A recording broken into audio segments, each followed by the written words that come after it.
Hello my friends, yesterday this video was published from the Pokrovsk direction. Ukrainian UH-60 Black Hawk helicopters landing the special group, the special forces of GUR, Ukrainian military intelligence. It was a very fast, brief landing operation, helicopter flown away and infantry continued the assault. On this video some of the tracers were spotted. It means that probably Russians tried to shut down those Black Hawk helicopters. As you might see, this Ukrainian infantry group is dispersed along the field. It is a very smart move not to let Russians to kaput everyone with the help of several drones or single drone strike, artillery strike. Here is our soldier and below here, maybe here, and they all go to the same direction. Well, I gathered as much information as possible relative to this operation. In this video, I'm gonna tell you everything available for this hour, but still there are lots of the unknown factors. What I might tell you that even though this video was published yesterday, but the operation itself was conducted around 3 days ago on October 29th. Why do I think that it was conducted on 29th of October? Because we already heard the reports about the GUR operation in Pokrovsk area. Some analytics as Thorkill, he's from Poland, already wrote about it on 29th of October. Yeah, without details, but later on he added, then this video was published. The place where helicopters landed the GUR special forces was not far away from this industrial area in Pokrovsk, which as you might see is located in the gray area. Let's go to the standard Google map. Those are exactly the coordinates of the place or the building which was captured, or you may call it liberated, by Ukrainian GUR special forces. However, the fight continued just for several hours. Judging on the drone videos which were published by Russians, unfortunately GUR suffered some of the losses. Even the local building that was taken by special forces was hit by several of the drones with fiber optic cable control. Plus, as you might see, the thermal cameras really operate well, highlighting infantry forces. Well, I looked through this video entirely. It's hard to judge whether Ukrainian operation was successful or not, but yeah, losses were there 100%. And from what I also understood, the part of the GUR forces were taken out from the position after several hours. So I wouldn't say that this operation was successful or not successful at this moment, but clearly Russians controlled this area with the help of the drones. And whatever you send or land there will be under the drone fire. That's why any sort of the vehicle operation to Pokrovsk and from Pokrovsk they are not possible. And those UH-60 helicopters were spotted even before, during their brief flight to this local field. This is the video from the Russian drone. Here you can see UH-60 helicopter flying at the very low altitude, and there is one more UH-60 also at the very low altitude. Yeah, here it goes, very close to my image, but clearly it is a UH-60. I think Ukraine has 3 of those. By the way, one was purchased by Czech people. They gathered some of the money to purchase the helicopter. I think it was back in 2022, so Ukrainian special forces used those helicopters in different missions. As you might also notice, this drone's task is just to stay on the road and wait for Ukrainian vehicles. The drone operator is just monitoring the road, and then he witnesses the vehicle movement, he just lifts off and flies into it. In this case, the attack is happening very fast, and Ukraine is also using this technique. This video was published today, filmed by Ukrainian soldiers. They say that several of the vehicles were kaputted by those drones, and they found the one just staying on the road. It's the fiber optic control drone, and our guy just cut this cable with his mouse. Yeah, no more control, and so that's the dummy drone after it, you can see. Yeah, that's the strategy of how Russians and Ukrainians use those ambush type of the drones. But let's go back to the GUR landing operation. UH-60 helicopters were also spotted and filmed by locals in the nearby villages. As you might see, they fly at the very low altitude. Those helicopters, one and the second one. Yeah, very close to the ground. Well, Russians do not use the Panzer 1S system deployed very close to the front lines, but they have portable manpads like, for example, Igla system that may easily intercept those helicopters. That's why they fly as low as possible. During the start of the war, Russia sent lots of the helicopters to Gostomel, and some of them were intercepted by the same Igla system. Well, not many, but several were hit for sure, even flying at the very low altitude. The key factor for those operations is the speed. You go, you land, you fly away. It should be done very, very fast. I'm sure that Ukrainian pilots and GUR infantry practice that many of the times. It also reminds me the operation in Mariupol. Then many of the Ukrainian infantry forces were delivered in encircled area using Mi-8 helicopters. I think back then Ukraine lost just one helicopter. The rest of the operations were conducted successfully. If we may speak about the success relative to Mariupol operation, because after all our soldiers were encircled and some of them are still in the Russian prison, which is very, very bad. But one guy who landed there, he survived and he walked away. He stayed in those underground basements of Azovstal factory for several days. Then during the night, somehow he managed to get out from encircled area of Mariupol and he went to Ukrainian controlled territory and joined the Ukrainian armed forces once again. I watched the interview with that guy. It is the crazy story, but it happened really. But after all, I think that those kind of the operations, they cannot be conducted any longer. Let me explain you what I mean. Sorry, we have the watermark on this video, but you can see here it's the UH-60 helicopter landing infantry. Yeah, everything is on fire. And there's the other helicopter nearby conducting the same operation. And this one takes off and flies right away. But it's not the operation that happened allegedly on 29th of October. No, this one happened in March of 2024 on territory of the Russian Federation, Belgorod Oblast, the village of Kozinka. Yeah, back then Ukraine tried to destabilize Russia from within, attacking some of the territories of Russia. Also, there was the Kursk operation ongoing later on, but this was one of those big attempts. Well, back then Ukrainian landing operation was definitely a successful one. Helicopters flown, all of the Ukrainian special forces went to the local village. They eliminated the Russian army and evacuated. No losses, as it was reported. Perfectly done, conducted by Ukrainian GUR. And the key factor for this success that Russians were not ready. They were caught off guard. There were no drones. Russians had not enough forces to repel the sudden attack, so they were flat-lined. But here, if we speak about Pokrovsk direction and Russian army that concentrated lots of the drones and forces in this particular spot, I think that those landing operations, they're just useless. Because every freaking movement is being controlled by surveillance drones, by FPV, by Mavics, and so on. Yeah, by the way, here you can see this landing spot, so I was right about position. It was geolocated and confirmed by the Maiko 73 analytic. Unfortunately, guys, this operation lasted just for several hours and unfortunately Ukraine had losses. So our guys moved by not more than 500 meters, I would say, till reaching this building, and they were already encountered Russian drones. Right away they flown because it's very short distance to the Russian control positions.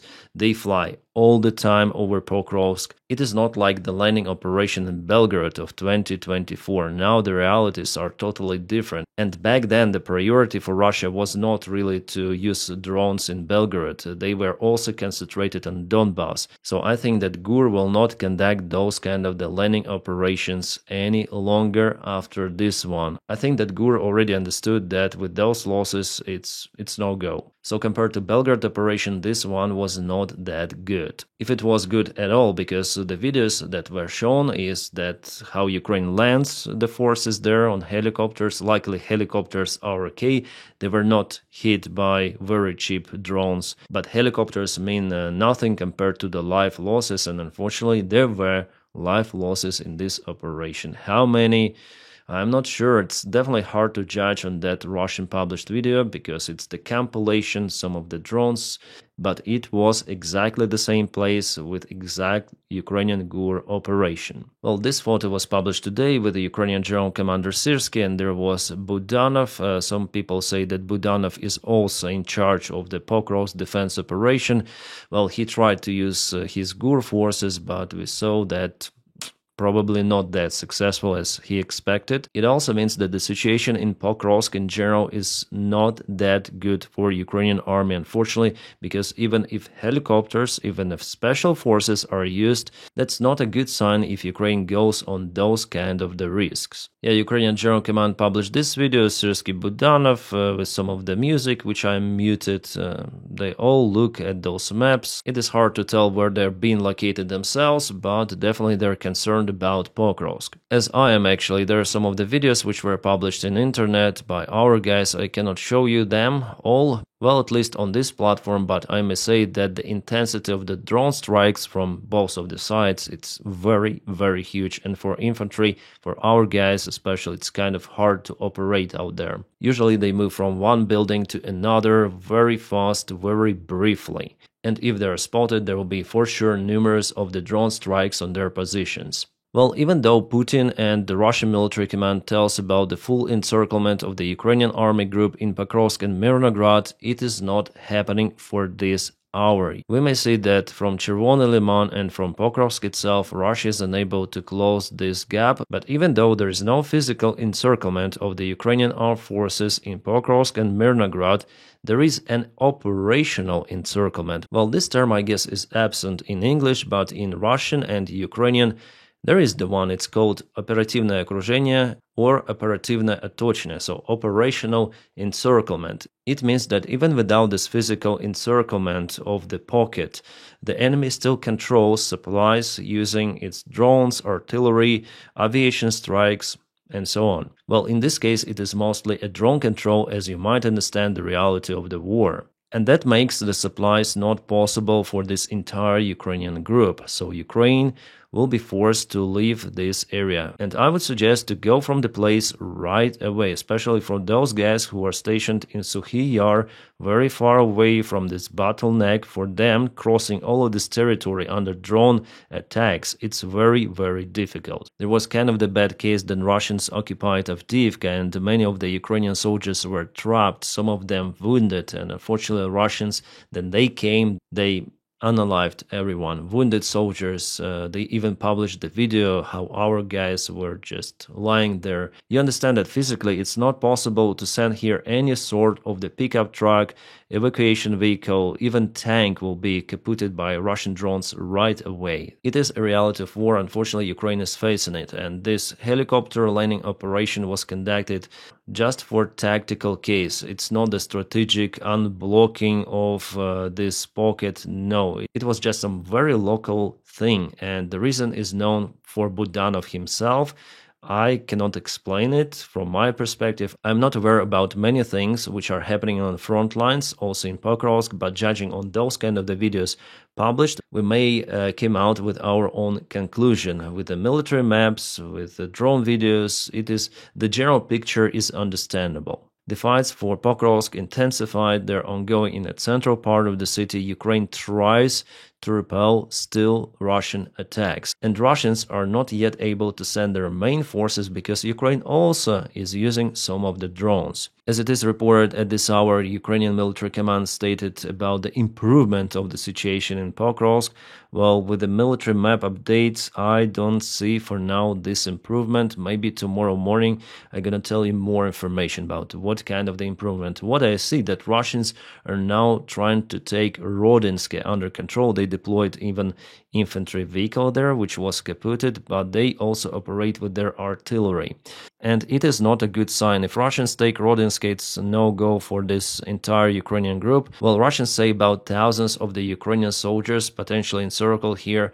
No, there are way, way less. Because of the drones, again, Ukrainian forces are deployed here and there in Mirnograd and Pokrovsk, just occasionally. We are not speaking about the Bakhmut defense that Ukraine conducted with lots of the losses. Those kind of the cases will not repeat here, but still there could be very bad situations for Ukrainian infantry, especially, as I mentioned you, far regions of Suhy Yar or maybe the southern part of Mirnograd. Well, in the north here, you can see that Ukraine takes more ground. Those are the good news. For the last 24 hours, Ukraine propelled forward, and here are just some of the occasional Russian groups being mostly trapped between Ukrainian positions in Shakhove and also Ukrainian positions in Novoshachove. I guess in the coming days they'll have to surrender to Ukrainian army or somehow to go to Pankivka, which is just partially under the Russian control. You know, guys, yesterday I watched this channel Combat Veteran Reacts, where he said also about Pokrovsk situation. Well, even though I agree with lots of the things which he stated, I had to disagree about one thing. Well, here Combat Veteran tells that it was a mistake from the Ukrainian military command to deploy the most capable forces to cut Russian attack towards Zoloty Kolodets, that those are just local villages out there, those are not important, and maybe Ukraine should have concentrated more forces to defend Pokrovsk. Well, here I had to disagree, because I think that this direction was even more important for Ukraine compared to Pokrovsk, and let me tell you why. Here is this area Russians went to Zoloty Kolodets, which might look like some random place, there are lots of the small villages, but de facto it was the attempt of the Russian army to encircle the entire group of Ukraine in Sloviansk, Kramatorsk, Konstantinivka and Drushkivka. Moreover, back then Russians broke through the main Ukrainian defense line of Donbass. Behind that line there is basically nothing, just some of the small trenches, that's it. Behind Pokrovsk you may see there are still defense lines, and the main Donbass newly built defense line is ongoing through Zoloty Kolodets, Dobropilya, and here we go. So even if Russia occupies Pokrovsk, it's gonna be a very hard task for them to propel forward, because Ukrainian forces they will just withdraw from this area and they will take the next defense lines and the next until the last one, in the worst case scenario, of course. For this reason, it's important for Ukraine to save the lives of our soldiers. That's the main task. Russians will take Pokrovsk, Mirnograd. It's the matter of time. But now Ukraine, with this local resistance in Pokrovsk, in Mirnograd, with all of those helicopter operations, which is the part of the global defense strategy, Ukraine is purchasing the time for Ukrainian army to regroup and to defend, for example, Dobropilya or small villages on the way, to reinforce defense. But here, and it is the August map, it was definitely a Russians' breakthrough. Ukraine was not expecting this Russians move. Russians didn't expect it themselves. They just tried, okay, here we go. Wow, we go ahead with the small army groups. Let's spur more. And they totally accumulated in this area roughly 2,000 soldiers. Just imagine 2,000 at this small piece of land. And they already broke through the main defense. And after it, free way to encircle Kramatorsk, Konstantinivka, that forms the Ukrainian defense of the entire region. And that's why it was a proper prompt decision from the Ukrainian command to send very capable forces to this area and to extinguish this breakthrough. Those are not the random villages here. No, this is a very crucial direction, even more important than Pokrovsk itself. And where does Russia send its attack convoys? To Pokrovsk? No, they attack with infantry. Here are multiple of the attacks of the Russian army. They try to boost it further. They want to get to Shakhov and then proceed to Kucherev Yar, to Zoloty Kolodets. That's what they want. Yeah, they want Pokrovsk and Mirnograd, but this is more important for them because they look at the wider picture to encircle Konstantinivka and Kramatorsk, Slaviansk. That's why this one is very important. It's crucial. But we see that Russians totally fucked up with this operation because Ukraine counterattacked there. They continue to fuck up with their infantry vehicles and tanks, which were just burned down by Ukraine. Something like 70 vehicles Russia lost there for the last months. It definitely shows that Russia wants the breakthrough once again. But after Ukraine deployed capable forces, 1st Azov Corps, 33rd Brigade, 93rd Brigade, 25th, for Russians, it's already a dead end. They cannot move further, at least for now. We'll see what they might do after Pokrovsk. Maybe they're gonna send reinforcements here and try this very slow attack operation as they did in Pokrovsk, advancing with 1, 2 soldiers, 3 soldiers maximum. That's why, by the way, they were successful at the first time in Zoloty Kolodets, infantry vendor. Oh, Ukrainian defense has a gap here. Let's go with more forces. So letting this breakthrough happen was a mistake of the Ukrainian defense. But again, later it was a good decision done in a matter of days, and I am very happy that we all screamed about it. All the influencers, the Ukrainian volunteers, the journalists, they say that, guys, we'll have now the threat for entire Donbass. Okay, Ukraine has to react on that. So this is very nice operation. At least here Ukrainian military command was, let's say, competent. And about Pokrovsk, Mirnograd, Ukrainian military command may conduct some of the counterattack actions just in an attempt to move Ukrainian army out in more or less safe manner. And I hope that the worst case scenario could be avoided. And yeah, here's the northern front line. It shows a little bit movement of the Ukrainian army, and the Russian group, it will be just forced to surrender 100%. And the update in Pokrovsk yesterday, today expansion of the gray area, and Russians are moving towards Moskovsk from this area. And as every day Russians take the ground in Dnipropetrovsk area, so here's the new update. Yeah, here they moved quite fast, and they're very close to Pokrovsk. The Ukrainian defense in the southern region is kind of weak. Russians unfortunately will propel until they reach this river with the Ukrainian defense and Pokrovsk itself. Kupiansk, well, there is no update for today. Everything as it was before. Russians are in the central part of the city fighting with the Ukrainian army group. About Rodinsk, I checked out the information coming from our channels, and they say that Russians are using, yeah, definitely those are the thermal baric shells from the TOS-1 Solntsepek. They devastate absolutely everything. It's like remote flamethrower. You cannot hide from those shells in the trenches, in the buildings. The only way maybe is to go to the basement and close somehow the access for the fire, for pressure, because it burns everything around at the vast area. It is the most devastating weaponry, very hard to escape it. And just after those strikes of the Russian Solntsepek system, Russians sent infantry forces to Rodinsk, but that attack failed. And we have the confirmation even from Robke,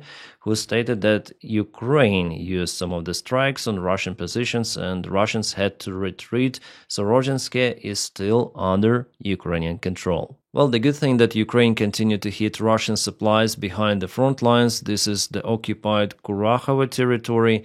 There Ukraine operates with some sort of the Landsat-looking drones. Even the tracking software is very similar to what Russia is using. The name of the drone is Ram-2X Bulava, Ukrainian-made, but also using Western components. And there are some of the drone videos coming from Ukrainian side about the update in Pokrovsk. I can see this crossroad and some of the other locations. The 7th Corps does this operation, which is mostly conducted to get our guys out, from what I understood, from Pokrovsk and Mirnograd. And here we have the latest analysis published by the Michael73 analytic as he sees the situation for Ukrainian army. Well, there should be a withdrawal, I agree with that, of the Ukrainian army group from Suhy Yar and all of those villages closer to Mirnograd, but even after it, Ukraine will not be capable to hold this area. Ukraine now does some of the counterattacks, also with this helicopter operation. In the best case scenario for Ukraine, the front line might go through this road and the railroad.